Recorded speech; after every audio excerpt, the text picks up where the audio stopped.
वहीं महाराष्ट्र में उपचुनाव कराने की इजाजत मिली। सुप्रीम कोर्ट ने उपचुनाव कराने की इजाजत दे दी है। राज्य चुनाव आयोग को उपचुनाव की इजाजत मिल गई है। तो इस वक्त की बड़ी खबर आपको बता रहे हैं, सुप्रीम कोर्ट ने उपचुनाव करवाने की इजाजत दे दी है। राज्य चुनाव आयोग को उपचुनाव की इजाजत यहां पर मिल गई है और अब उपचुनाव कराए जाएंगे। आपको जानकारी दे दें कि महाराष्ट्र में उपचुनाव कराने की इजाजत मिल गई है। फैसला लिया गया है कि अब महाराष्ट्र में उपचुनाव कराए जाएंगे। सुप्रीम कोर्ट ने ये अहम फैसला लिया है और इजाजत दी है कि अब महाराष्ट्र में जो चुनाव है वो कराए जा सकते हैं। आपको बता दें कि जिस तरीके से लगातार महाराष्ट्र में कोरोना के मामले बढ़ रहे थे, ऐसे में उपचुनावों को लेकर असमंजस की स्थिति थी, लेकिन फिलहाल रुख स्पष्ट कर दिया गया है कि अब महाराष्ट्र में उपचुनाव होंगे और सुप्रीम कोर्ट ने खुद उपचुनाव कराने की इजाजत दे दी है।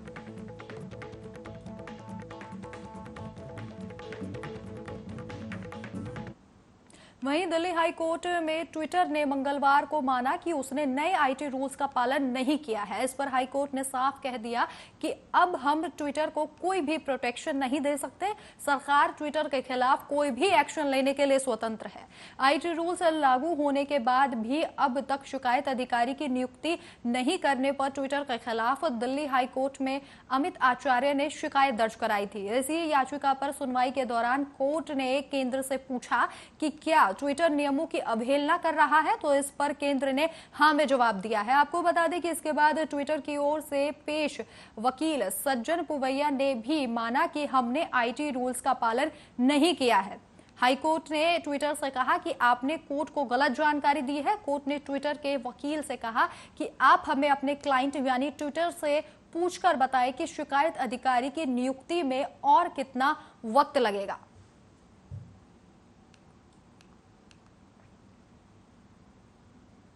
वहीं सुप्रीम कोर्ट ने ओडिशा के कई अन्य हिस्सों में रथ यात्रा की अनुमति की मांग वाली याचिकाओं को खारिज कर दिया है। आपको जानकारी दे दें कि ओडिशा सरकार द्वारा सिर्फ पुरी जगन्नाथ मंदिर में रथ यात्रा की अनुमति दी गई है। इसी के साथ सुप्रीम कोर्ट ने कहा कि आशा करते हैं कि भगवान अगले साल रथ यात्रा की इजाजत देंगे। ऐसी ने पाबंदियों के साथ पुरी में रथ यात्रा के सरकार के आदेश को सही बताया है। बाकी हिस्सों में सिर्फ मंदिर के भीतर पूजा की अनुमति है।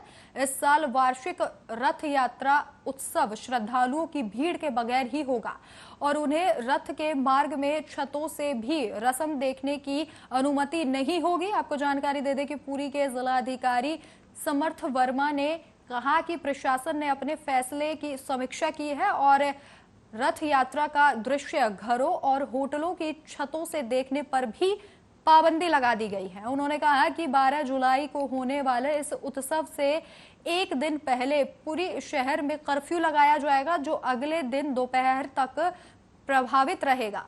वर्मा ने कहा कि भगवान बलभद्र, देवी सुभद्रा और भगवान जगन्नाथ का ये उत्सव कोरोना महामारी के चलते लगातार दूसरे साल बिना श्रद्धालुओं की भागीदारी के मनाया जा रहा है। आपको जानकारी दे दें कि उन्होंने शहर के लोगों से टेलीविजन पर इस उत्सव का सीधा प्रसारण देखने की अपील की है।